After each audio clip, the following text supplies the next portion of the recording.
The Anti-Money Laundering Council has monitored trends of huge cash flows but admitted they cannot trace the source of the money.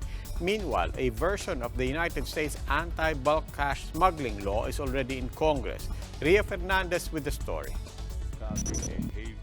The government has no mechanism to verify if huge amounts of money flowing into the country are illegally sourced. That, at least, was the finding during the Congress motu proprio investigation on the alleged entry of multi-billion dollars worth of dirty money. In other words, if we just take this hook, line, and sinker, talagang papasok at papasok ang pera rito, unabated. And I think this is the loophole. Unless there is a way we can verify the truthfulness of the declaration, these things will continue to happen. And I think this is the reason why we are becoming a haven. The current declaration form only asks for basic details and the amount of cash being brought into the country. These will then be collected by the Bureau of Customs to serve as basis for the report that will be submitted to the Anti-Money Laundering Council or AMLAC.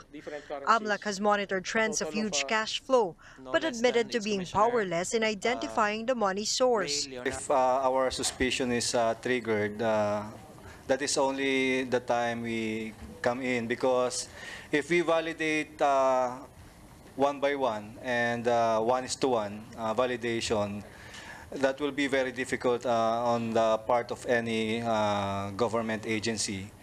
Customs Commissioner Ray Guerrero said an interagency coordination body has been formed to work on the verification. Aside from AMLAC and the Central Bank, the AFP and PNP will also help them. They have also relayed to the President their recommendations against money laundering.